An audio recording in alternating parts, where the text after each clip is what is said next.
자, 오늘 무슨 날이에요? 추수감사절로 우리가 이제 예배를 드리죠. 영어로는 뭡니까? Thanksgiving, 그렇죠? 사실 이 명절, 오늘 즐기는 이 절기, 우리가 기념하는 이 절기 성경에 있어요? 없어요? 성경에 없죠. 아시다시피 1620년 102명의 영국 청교도인들이 종교의 자유를 찾아서 메이플라워를 타고 11월 중순에 미국에 도착했지만 혹독한 추위와 기근 속에서 겨울을 지나면서 얼마나 죽었습니까? 한 52명이 죽었죠. 반 이상이 죽었습니다. 살아남은 50명이 봄부터 농사를 지어서 1621년 가을 첫 추수를 한 후에 하나님께 감사의 예배를 드린 것을 기념해서 우리가 이제 미국 교회에서 추수감사절로 예배를 드리기 시작했습니다. 근데 우리가 이 배경을 모르고요, 추수감사절이라는 그 말만 두고 한국어로 생각할 때 어떤 느낌이 들어요? 추수감사절. 추수를 잘해서, 풍성한 추수를 해서 풍년들게 해주셔서 감사하다 하는 생각이 듭니다. 우리가 당시 메이플라워 타고 온 청교도인들 생각할 때 그들은 어떤 마음으로 감사를 드렸을까 한번 생각해 보세요. 아유, 풍년 들게 해주셔서 감사합니다. 그런 감사였을까요? 102명이 왔는데 52명 죽고 그래도 우리는 살아남아서 이렇게 농사를 지었네요. 하나님 감사합니다. 이렇게 기도했을까요? 여러분들은 그들이 어떤 마음으로 하나님께 감사의 예배를 드렸을 거라고 생각하십니까? 여러분이시라면 어떤 마음으로 감사를 드렸을 것 같으세요? 그때 1621년에 우리는 그들이 왜 영국을 떠났는지 먼저 생각해 봐야 됩니다. 그들은 왕과 정치인들이 자신들의 권력을 유지하기 위해서 써먹는 그런 종교적인 믿음이 아니라, 그런 개인적인 유익에 따라 이리저리 타협하고 배교하는 그런 믿음이 아니라 하나님의 말씀을 말씀 그대로 믿고 따라가는 참된 믿음을 가지고 싶어서 영국을 떠난 것입니다. 우리의 생각에는 만일 그렇게 하나님의 말씀대로 살고 싶다, 나 정말 하나님의 말씀 그대로 아무 제약받지 않고 살고 싶다라고 한다면 하나님께서 그 길을 어떻게 해 주시기를 기대합니까? 형통하게 해 주시기를 기대하겠죠. 그렇죠? 이제 정말 얘네들이 내 말대로 살겠다고 하니까 그냥 앞에 모든 것을 다 하나님께서 열어주시고 형통하게 해 주실 것을 기대하는데, 사실 그들은 그 진리를 찾아 떠나는 사람들의 길은 우리의 생각처럼 형통한 길이 아니라는 거죠. 우리는 요한복음을 보면서 그것을 배웠습니다. 진리의 길을 가는 것, 생명의 길을 가는 것, 빛의 길로 가는 것은 쉬운 일이 아닙니다. 어려운 일이에요. 왜요? 우리가 살고 있는 이 세상이 거짓된 세상이고 사망 권세 아래에 있고 또 어둠의 세상이기 때문에 그 안에서 진리를 향해서 또 생명을 향해서 빛을 향해서 나가는 것은 어려울 수밖에 없다고 예수님이 요한복음을 통해서 누누이 말씀하셨어요. 세상이 너희를 미워하면 너희보다 먼저 나를 미워한 것을 알라고 하셨고, 너희가 세상에 속하였다면 세상이 자기의 것을 사랑할 것이나 너희가 세상에 속하지 않고 오히려 내가 너희를 세상에서 선택하여 끌어냈기 때문에 세상이 너희를 미워한다라고 예수님이 미리 말씀하셨습니다. 그렇기에 추수감사절은 우리에게 추수할 거리를 주셨기 때문에 감사한 것은 아닙니다. 사실 우리에게 필요한 것을 주시는 하나님께 감사하는 것은 너무 당연한 일이잖아요. 그렇잖아요.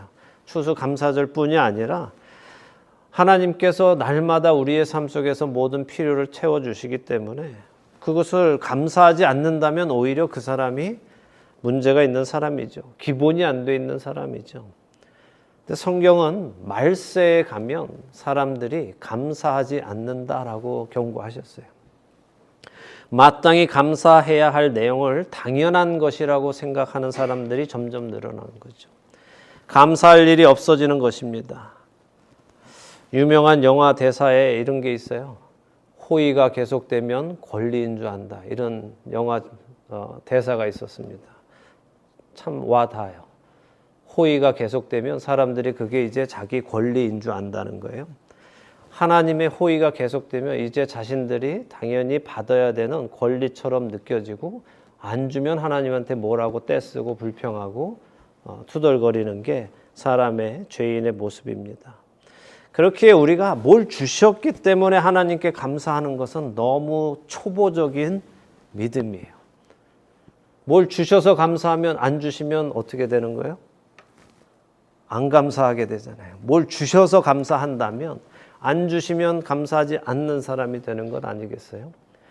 첫 추수 감사 예배를 드렸던 청교도인들은 자신들이 말씀대로 살아가겠다고 자신들의 고향을 떠나서 미지의 땅 미국으로 왔을 때 그들의 그 마음을 받아주신 하나님께 감사한 것이고 자신들의 하나님이 되시는 그 하나님 자체로 감사한 거예요.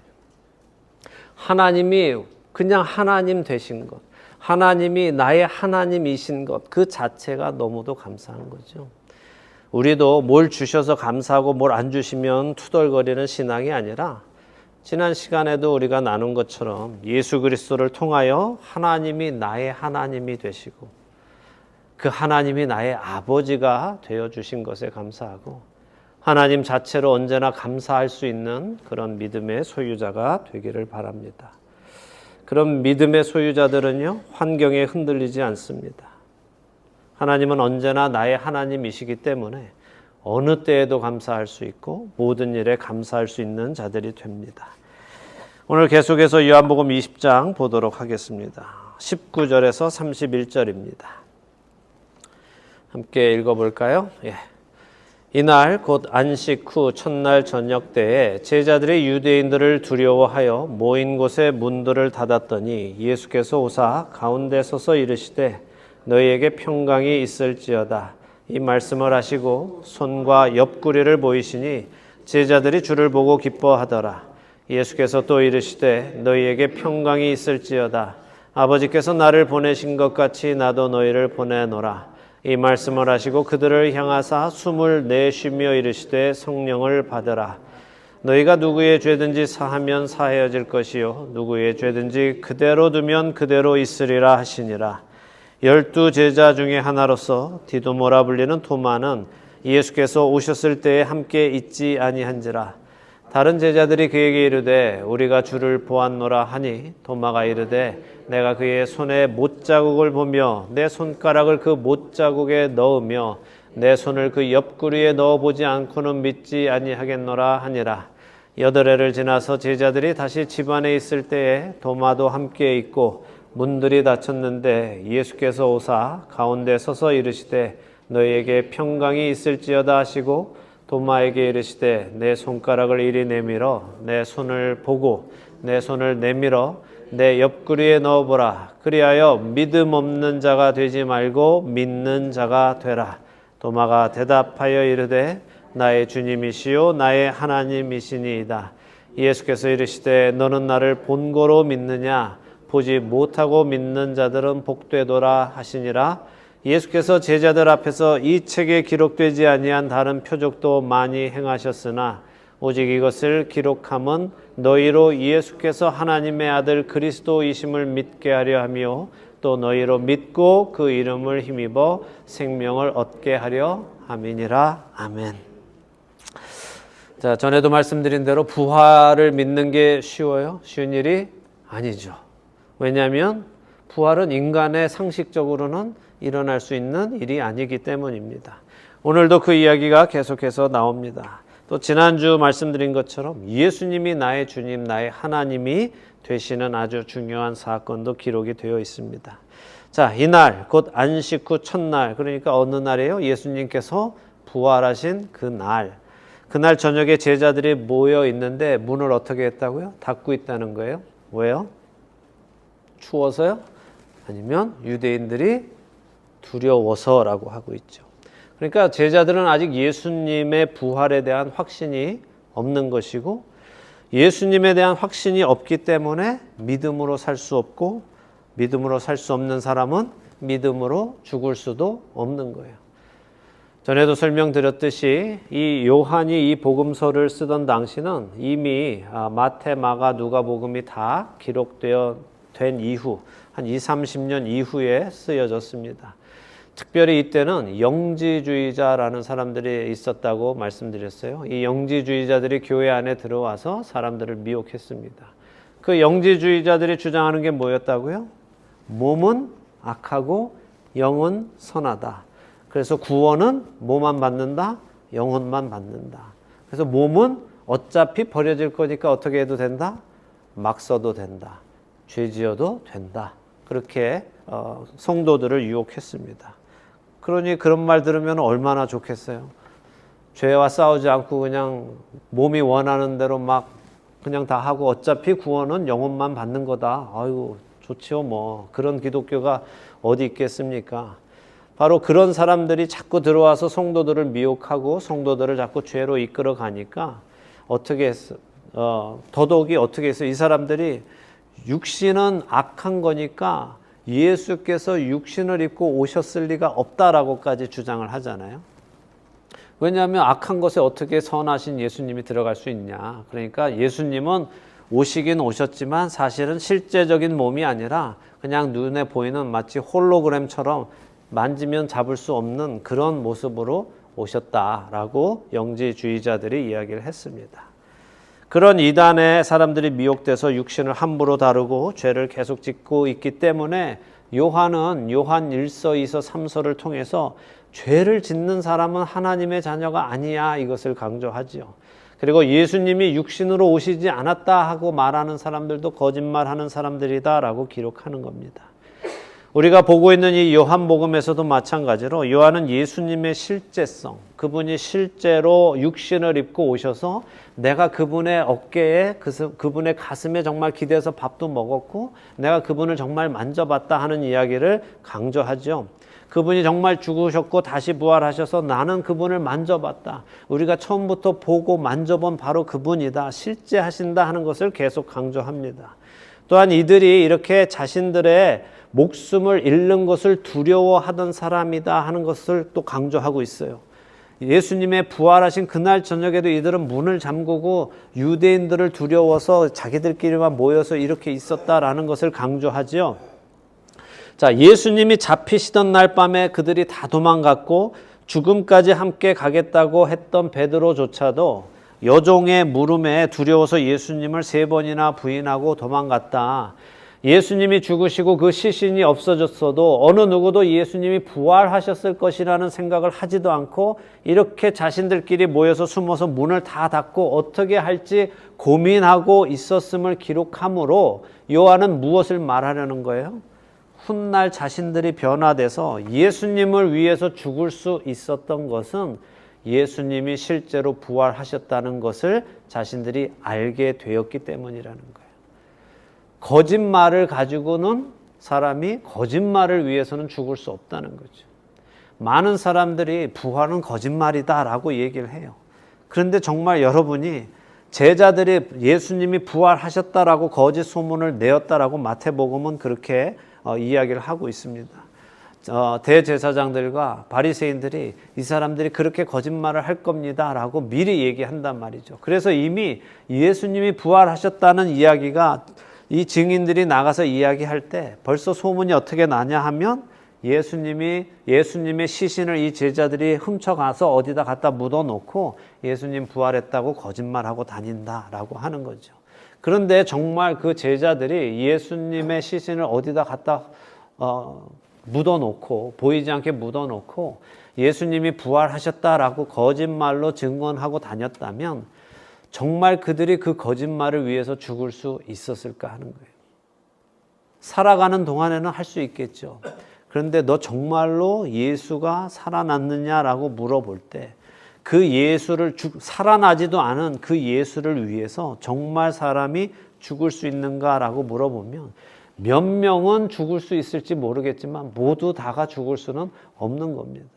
거짓말을 위해서 사람이 죽을 수 없어요. 한두 사람이 아니라 모든 사도는 물론 많은 제자들이 자신들이 만들어낸 거짓말을 지키기 위해서 죽을 수 있을 것 같으세요?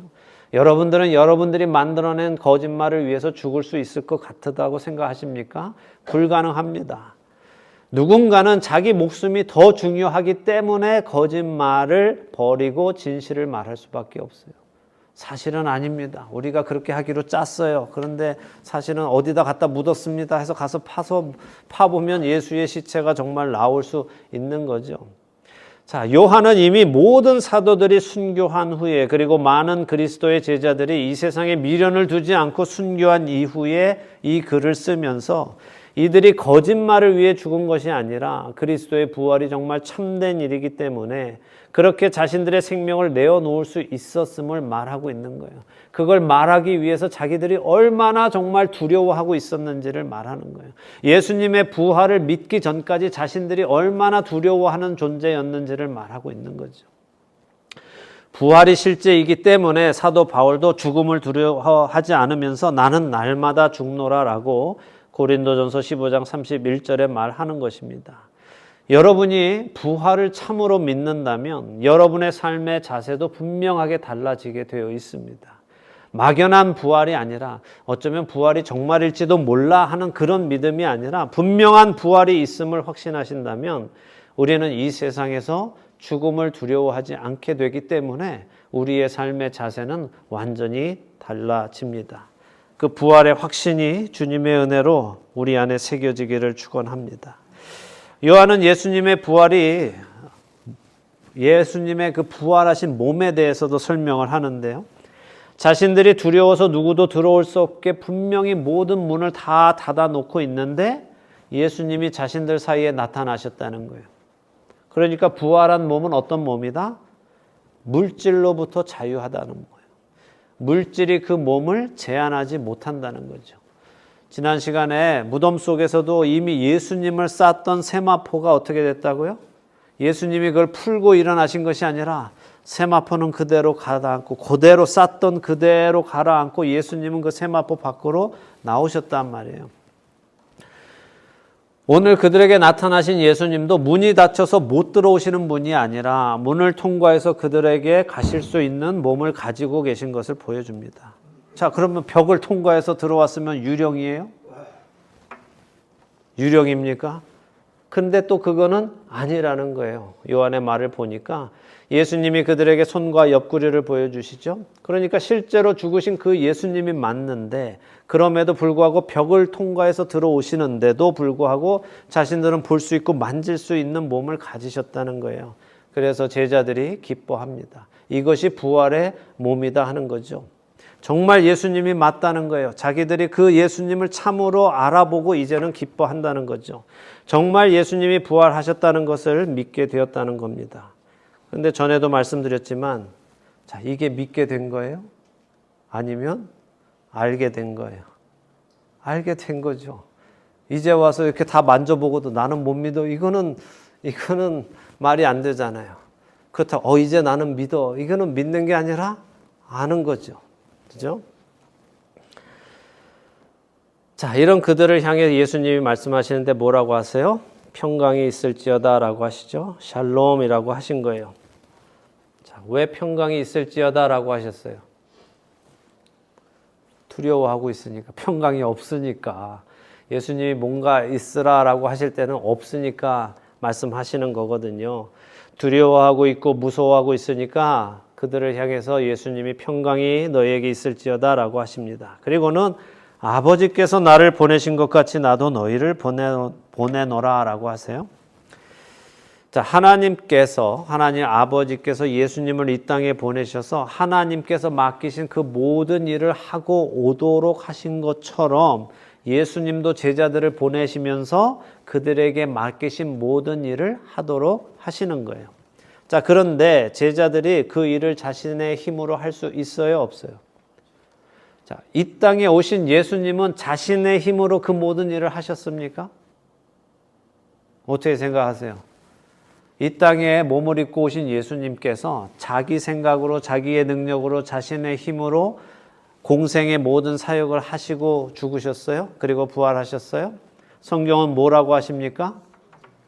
예수님의 공생의 시작에 성령이 하늘에서부터 비둘기같이 내려와서 예수님을 성령 충만하게 하셨단 말이죠. 그 이후로부터 어떻게 해요? 성령에 이끌려서 광야에 나가시고 시험을 받으시고 성령에 충만하셔서 가르치시고 고치시고 귀신을 쫓으시고 하셨단 말이에요.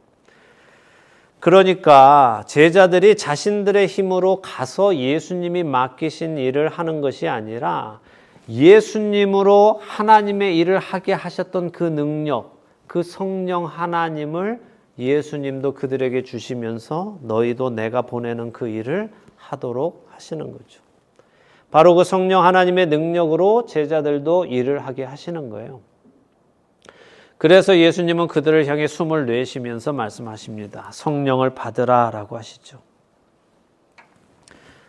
그러니 우리도 무슨 일을 하려면, 우리가 이 땅에서 그리스도인으로 살아가면서 무슨 일을 하려면 누구의 힘으로 해야 하는 것입니까?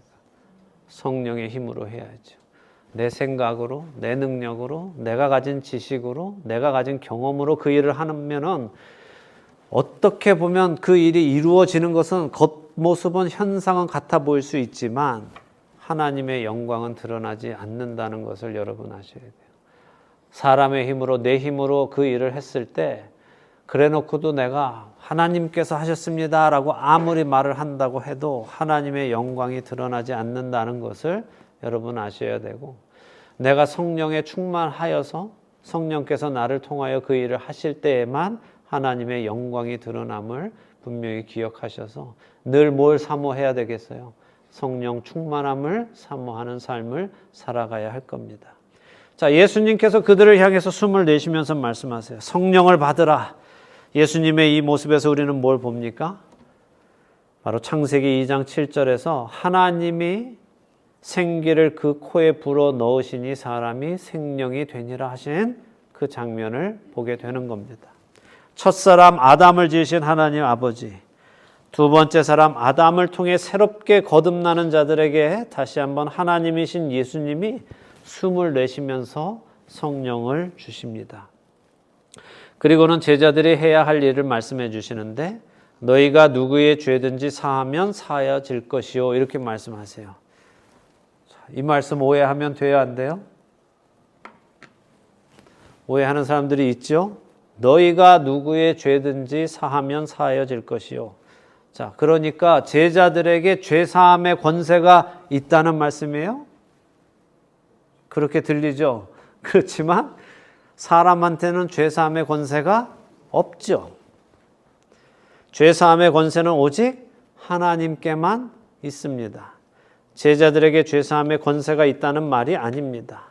그러니까 여러분들이 아무리 고해성사 해봐야, 그분들한테 죄사함을 받았다라는 선포를 받아봐야 죄사함이 이루어지는 것이 아니에요. 죄사함은 오직 하나님을 통해서 예수 그리스도의 보혈을 통해서만 이루어집니다. 자, 그러면 예수님은 이 말씀을 왜 하시는 거예요? 이 말씀은 죄사함의 복음을 전해야 한다는 말씀이죠. 제자들이 예수님의 약속하신 성령을 받아서 그 성령님의 인도하심을 따라 복음을 전해 나갈 때에 죄사함이 일어날 것이다 라는 말씀이에요. 그래서 너희가 나가서 전하면 죄사함이 일어날 것이고 너희가 가지 않으면 그 일이 일어나지 않을 것이야 라는 말씀이죠. 그러니까 가야 한다는 말이에요? 가지 말아야 한다는 말이에요? 가야 한다는 거죠. 당연히 가야 하지 않겠어요? 하나님께서 그 아들을 보내신 이유가 세상의 죄를 사해 주시기 위함 아닙니까? 택함 받은 자들이 죄사함 받기 위해서, 그래서 오늘도 선교사들이 복음이 전해지지 않은 곳에 나가서 그 일을 하고 있는 거죠. 자, 그런데 이날 도마는 없었어요. 다른 제자들은 다 있었는데 도마는 없었습니다. 어디 간 거예요? 어디 갔는지는 모르지만 하여간 공동체 생활에서 혼자 또 빠져서 어디 가 있었습니다. 그러니까 다른 제자들은 부활하신 예수님 다 만났는데 도마는 못 만났어요. 그러니까 다른 제자들이 야, 우리가 예수님 만났어. 예수님이 우리를 찾아오셨다라고 하니까 도마가 뭐라 그래요? 내가 또 직접 만나서 그 손에 못자국을 보고, 보는 정도가 아니라 거기다 손가락을 내가 넣어보고, 옆구리에도 내가 손가락을 넣어보지 않으면 나는 못 믿어 라고 합니다. 다시 한번 부활을 믿는 것이 얼마나 어려운지 요한 사도가 얘기해 주는 거예요. 다른 제자들이 다 만났다고 해도 자기는 못 봤으니까 못 믿겠다고 하는 도마를 보면서 부활을 믿는 것이 얼마나 어려운 일인지 우리는 다시 생각하게 됩니다. 만약 여러분 중에도 한 분만, 나머지 모든 분들이 우리는 봤어요 라고 하면은, 여러분 중에 한 분이 만약에 못 보셨다면 각자 자기라고 생각해보고 나는 믿을 수 있을까 한번 생각해 보세요. 우리 교인이 다 봤다는데 나는 못 봤어. 그럼 믿을 수 있어요, 없어요? 그래도 웬만하면 믿을 거예요. 아니, 그래도 우리 교인들이 다 봤다는데 그 사람들이 나한테 거짓말 하겠어? 라고 생각하면서 믿을 거라면 정말 오셨나 봐 라고 할 거란 말이죠. 근데 도마는 지난 3년간 같이 제자로 다니면서도 그 모든 것을 봤어도 못 믿겠다는 거예요, 자기는. 그죠? 도마가 결국 누구를 보여주는 거예요? 세상에 믿음 없는 세상에 있는 사람들을 대표해서 보여주는 겁니다. 그래서 믿음은 은혜입니다. 하나님의 선물이에요. 자, 놀랍게도 그 예수님이 다시 8일 후에 같은 장소에 나타나십니다. 여전히 문들은 닫혀 있는데 예수님이 다시 그들 사이에 나타나세요. 그리고 도마에게 말씀하세요. 네 손가락을 내밀어 내 손을 보고 내 옆구리에 넣어봐라. 그리고 어떻게 하라고 하세요? 믿음 없는 자가 되지 말고 믿는 자가 되라 라고 하시죠. 어쨌든 세상은 이렇게 엄청 많은 사람들이 있어요. 여러 가지 많은 사람들이 있고 다 다른 종류의 사람들을 인정해 주는 시대죠. 그런데 구원의 관점에서 세상에는 딱 두 종류의 사람밖에 없어요.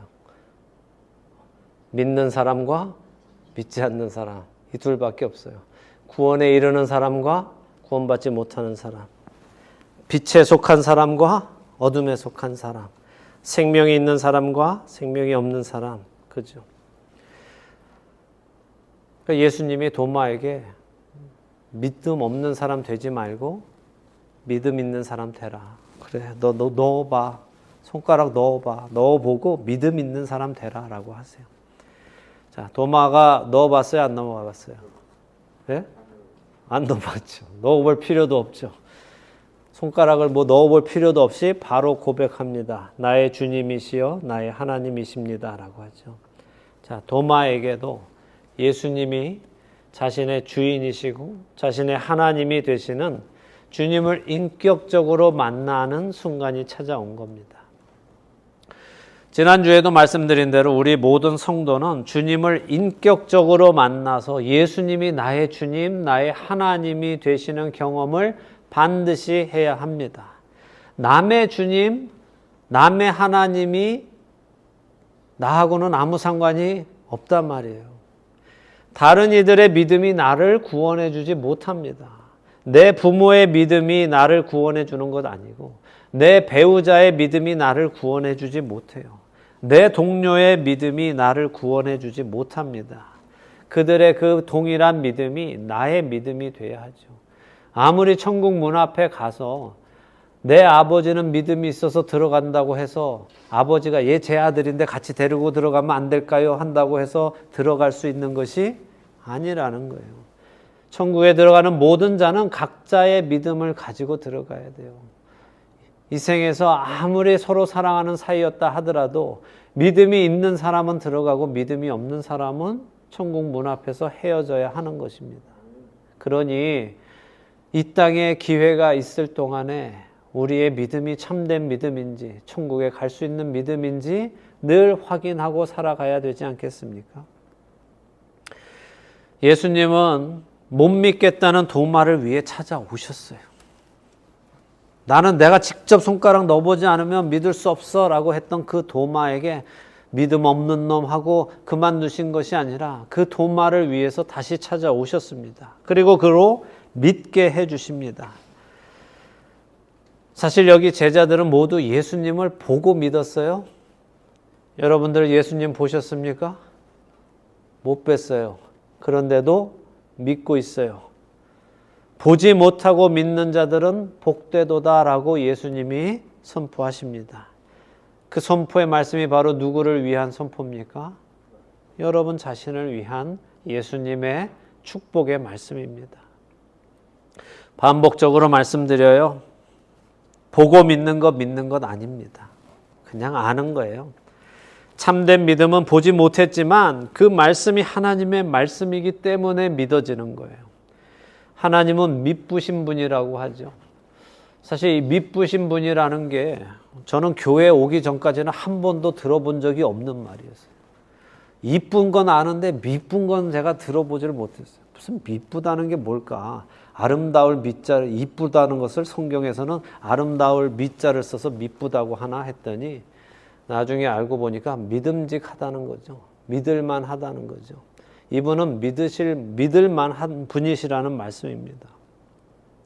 그래서 하나님은 미쁘신 분, 곧 믿을만한 분이시기 때문에 그분이 말씀하신 것은 그분이 말씀하신 그대로 반드시 된다는 것을 믿는 것이 믿음이란 말이에요.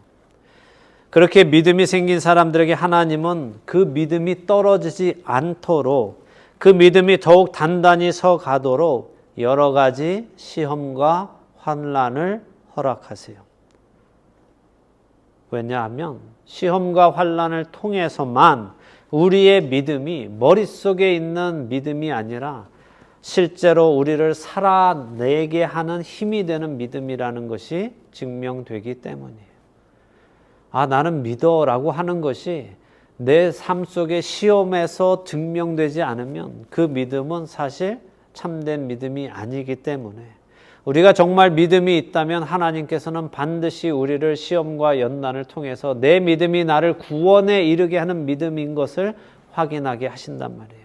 그리고 내 믿음이 구원에 이르지 않는 믿음이었다는 것도 확인하게 하셔서 구원에 이르는 믿음을 갈망하도록 만드시는 분이 하나님이십니다.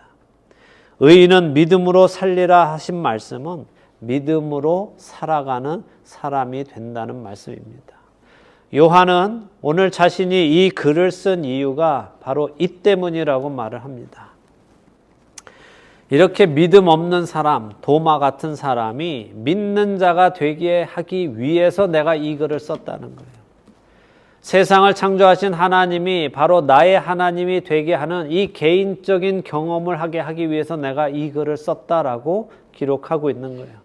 누구든지 이 글을 읽는 사람에게 예수님께서 하나님의 아들 그리스도이심을 믿게 하고 믿는 자는 그 이름을 힘입어 생명을 얻게 하려고 내가 이 글을 썼다. 여기에 기록된 표적들을 써놨다라고 얘기하는 거죠. 자, 그러니까 믿음이 없는 사람은, 믿음이 부족한 사람은 이 요한복음을 반복해서 읽어 나가면 어떻게 되겠어요? 요한이 이 글을 쓴 목적대로 믿음이 생기고 생명을 얻게 되는 거예요. 여러분 주님을 더 알고 싶으세요? 여러분의 믿음이 혹시 내가 정말 구원에 이르는 믿음인지 아닌지 궁금하십니까? 확실한 믿음을 가지고 싶으세요? 그렇다면 수시로 요한복음을 읽으세요. 간절한 마음으로 요한복음을 읽는 사람들은 결국에는 도마처럼 예수님을 나의 주님이시요 나의 하나님이십니다라고 고백하는 은혜가 임하게 될 겁니다. 우리에게 이런저런 살아갈 환경을 제공해 주시는 것도 감사의 제목 맞습니다. 너무 당연하죠. 그런데 우리가 정말 감사해야 할 것은 우리에게 생명을 주셨다는 거예요. 죄로 인해 이미 하나님을 떠나 죽어 있던 우리를 다시 생명의 근원이신 하나님께로 인도하신 예수 그리스도, 그분이 바로 우리의 감사의 모든 것이 되시는 분입니다. 그분을 삶 속에서 늘 생각하세요. 그분을 바라보세요. 그분과 동행하십시오. 그리고 그분 안에서 생명을 누리십시오. 그것이 여러분과 제게 가장 필요한 것입니다. 그 예수님이 나의 주님이시고 나의 하나님이 되시는 은혜가 여러분과 제게 있기를 축원합니다. 기도하겠습니다.